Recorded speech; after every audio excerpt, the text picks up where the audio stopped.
We have open to Asatvo, out to Inkers at the Monwall, double box with Shayna and LaSalle, then out to Shayna first. 15, stand by, open to Asatvo. In 10, 9, 8, 7, 6, 5, 4, 3, 2, 1, and we're up.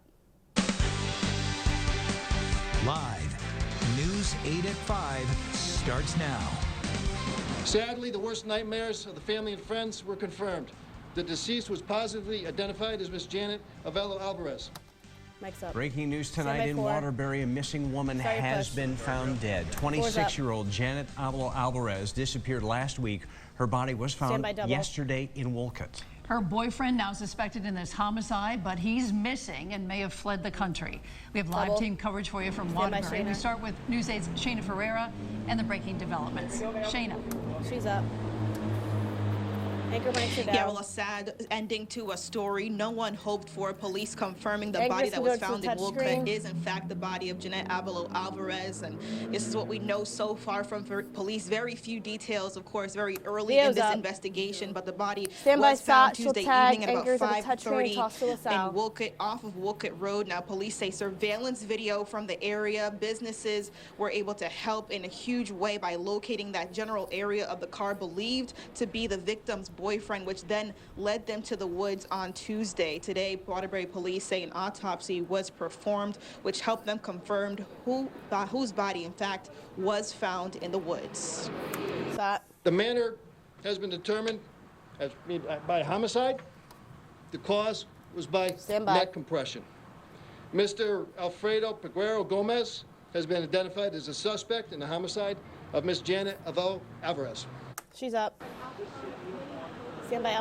Now, I did ask Waterbury police if there was any motive to this whole incident, how their relationship was between the victim and her boyfriend. And police was able to confirm that there was an up and down kind of relationship. There was plenty of arguments, but there weren't any domestic charges or any domestic reports reported between the two so far. They have not located the suspect, but anyone with any information about the whereabouts of Peguero Gomez is asked to call Waterbury police. The U.S. Marshal's office is also helping in this investigation. We're live tonight in Waterbury. Shayna Ferreira, News 8. All right, Shayna, thank you. This outcome one so many people were hoping would not happen. News 8's LaSalle Blanks is live in Waterbury with reaction from friends. LaSalle. Anchor mics down. Stand by pack. Guys, it has been such an emotional day here in Waterbury. I am standing outside the club that Janet Avello Alvarez owned, and I want to show you something special tonight. You see these people here. They are adding to a tribute that has grown here. They're lighting candles. A crowd gathered here earlier to pay respect to Janet and to show support for her family. Pack. Hugs Pack and runs tears 115. and candles outside the nightclub. Janet Avello He'll tag, Alvarez we'll wipe to the Asatvo, people coming and then here with weather. heavy hearts and messages of support for Janet's family. I came to show love. You know, when something like this happens, people should just show love, you know? We came out here to show our support and condolences to the family. Janet had been missing for a little over a week. Last seen at her nightclub, La Guacara Taina on East Main Street a week ago yesterday. Police calling her boyfriend, Alfredo Peguero Gomez, a person of interest in the case, a person they continue to look for. Tracing his car to Newark Airport in New Jersey after talking to him last Wednesday morning. He is still nowhere to be found, angering people seeking justice for Janet. Says we still got to find him. He's still got to answer questions. Leisha Estrada, a friend of both, says Janet and her boyfriend would often argue, but Estrada says she never saw things get physical. They wasn't getting along. They wasn't getting along. There was disagreement. He expected Janet. Janet pretty much was running the business by herself. Estrada and others here telling News 8 it's been a tough week for this community. Right now, I'm numb. He's up. Many people are numb, especially with this news coming today, just a short time ago from the Waterbury Police headquarters just a moment ago. I also want to let you know, tonight, Janet's family and friends will be part of a larger vigil happening just down the street from where I am right now. We are live in Waterbury. LaSalle Blanks, News 8. The latest on the disappearance of a Middletown man. A psychic is now joining the search for Peter Recchia. He hasn't been seen since early last month. Family members say the 59-year-old has a mental illness but is friendly and approachable. He's the brother of News 12 reporter Frank Recchia. People I trust in law enforcement tell me the practice of engaging mediums to assist police remains controversial. However, many law enforcement professionals agree that unconventional methods are sometimes appropriate if they do no harm. The psychic does not want to be identified unless she can help bring Recchia home. She's worked with police on missing persons cases before. Stand by live cam to Joe. If you see him, call police. All right, let's have a first check on your weather tonight. Here's a live look out in New Haven. Cloudy and gray day for the most part today. A couple of breaks in the clouds tonight. Let's check out what's coming next. Here's Joe Fury. How are we looking tomorrow, Joe? Oh, we're going to look fantastic there, Dan. Hi, everybody. It's Out of Joe, today, we'll do wipe to sky, too close up on Darren. On and off light rain, the drizzle, the raw feel out there, and yeah, really nice sunset for some of you, especially in western areas. It is in the 30s in many spots, 39 at Hartford right now. The hilltops, you guys have stayed near the freezing mark all day long. Been a little bit of spotty light mix up in the hills. Eastern Connecticut, you kind of sort of had a rainy day today. In the middle, it's been on and off. Hasn't amounted to a whole lot. Look at this, just a 1/100th of an inch, 5/100ths down there in the southeast corner. So ranging from below the freezing mark in the northwest corner to around 40 at the coast. By. So 30s this evening, upper up. 20s, low mid 30s to start tomorrow. Out the door with the sunglasses. Great day, sunshine. We're up near 50. Yes, looking good and feeling good for Thursday. Friday feels pretty good too, and then a whole big different story for the weekend in the 8-day forecast coming up.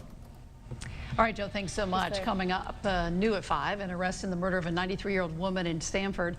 51-year-old Robert Simmons is behind bars. Police say he killed 93-year-old Isabella Maynor in September. She was found dead at the bottom of the stairs in her home, but police figured out she did not fall. They say Simmons and Maynor knew each other. She had hired him to do some odd jobs in the past. A $50,000 reward being offered now for tips about an unsolved murder in East Hartford. 30-year-old Dominic Marino was found dead in his home last November. Police say he had been shot. He was found with his wrists and ankles tied. Marino, a disabled Air Force vet. If you have a tip, call East Hartford Police. Authorities in Monroe are searching for a suspicious person seen near Massac High School. Take a look at this guy. Police say he sped off when an officer approached him this morning. His car was found. He wasn't in it, though. Extra safety precautions were taken at the high school throughout the day. The time of the nation's oldest high school football rivalry is being changed because of security concerns. Norwich Free Academy in New London will not play the night before Thanksgiving.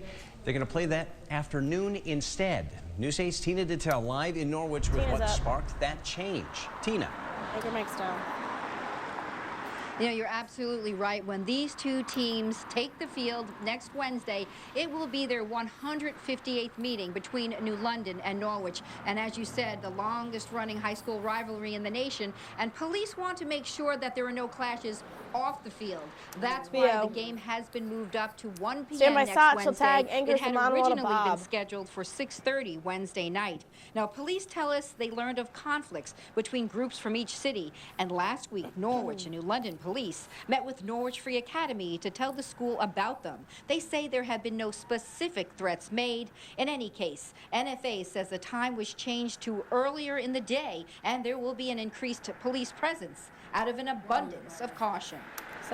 There is always police at the games. That's not a new thing. Will there be more for this? I think the indications are yes, there will be. And that's, again, why the time is best, because they know that they can provide the most resources at that time. I understand that there's a bunch of information going around saying there's gang violence that's going to happen for the afternoon, and that's why they moved it to the afternoon. But my question is now, if we were just going to have it at 1 o'clock on Wednesday, why not have it on Thanksgiving at 10 o'clock? It's been a tradition for so many years, hundreds of years. Now, NFA is off next Wednesday, and New London has half a day, so students from both schools should be able to make it to the game here at NFA to see that game at 1 o'clock. Now, last year, the game was played in New London on Wednesday night because of the extreme cold expected Thanksgiving Day. So this year, again, they scheduled the game for Wednesday night before Thanksgiving. But, of course, as you know, it has been moved up to 1 o'clock. We're live in Norwich. Tina Dittel, News 8. That change clear. not the only one being made because of safety concerns this holiday season. Curfews are being put in place at the Brass Mill Center in Waterbury and at the shops at Buckland Hills in Manchester. Yeah, kids under 18 will have to have an adult with them after certain hours. It comes after this big fight at the Buckland Hills Mall the day after Christmas last year, and another one that happened there in March. News 8's Bob Wilson live in Manchester tonight with those details. Bob. Anchor mic's down.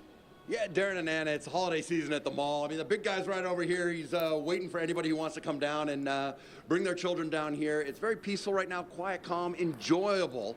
But they have had problems in the past. Joining me now, Virginia Pepe's general manager at the shops at Buckland Hills. Tell me a little bit about why the change. There's the big guy over there. He's getting in there. Why the changes, first off? I think everyone's aware that there was a disruption at the center last holiday season, and we're putting this program into action so that we can work with the community and with law enforcement as well as the security team to hopefully provide for a peaceful, safe, and enjoyable holiday season this year. Right. Now describe the details. So tell me when and where the curfews apply.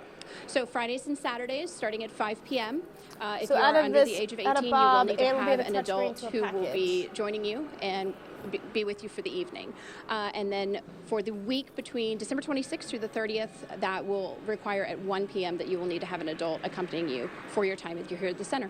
And this will make it more family friendly. Absolutely, that's our focus. Everyone is welcome here. That's the biggest thing we're stressing, and we're saying, hey, you're home, family's home, They're friends up and family live. are in town. Come as a group, come join us. Absolutely, sounds great. And this is nothing new. Actually, you were telling me this has been going on for like 20 years at malls across the country. They're implementing it here and in Waterbury, so come on down. See the big guy. Maybe they can slip a little something under the tree for you there, Darren and Ann. I'm Bob Wilson reporting live at the shops at Buckland Hills, News 8. All right, Bob, a bill that would make animal cruelty a federal crime is sitting on President Trump's desk as we speak. As News 8's Ashley Baylor reports, many people hope he'll sign it.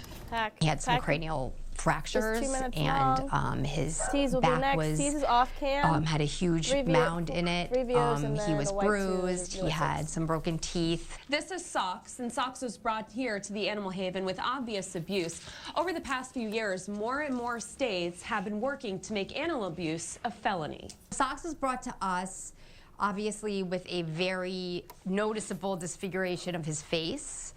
By an owner surrender who couldn't take care of him anymore. Michelle DeRosa of the Animal Haven has been going to court to seek justice for Socks. We had to call the last shelter that he was at and got pictures to compare what he looked like. And as soon as I saw the pictures, we knew right away because the difference between the before and after was unimaginable. Senator Richard Blumenthal has been a longtime proponent of creating and upgrading anti-cruelty laws to the federal level.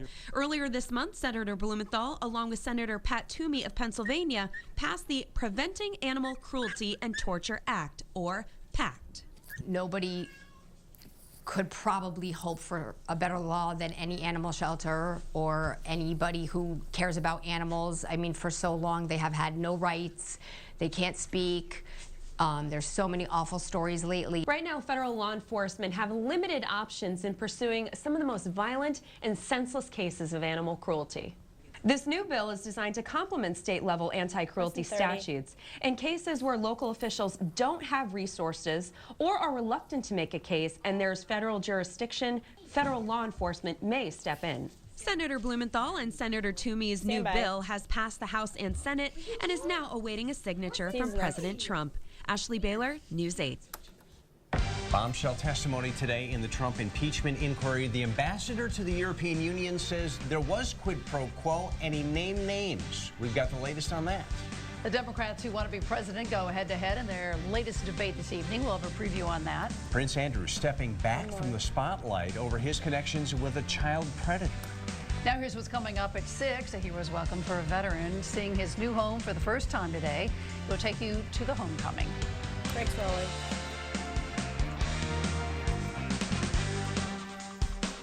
250.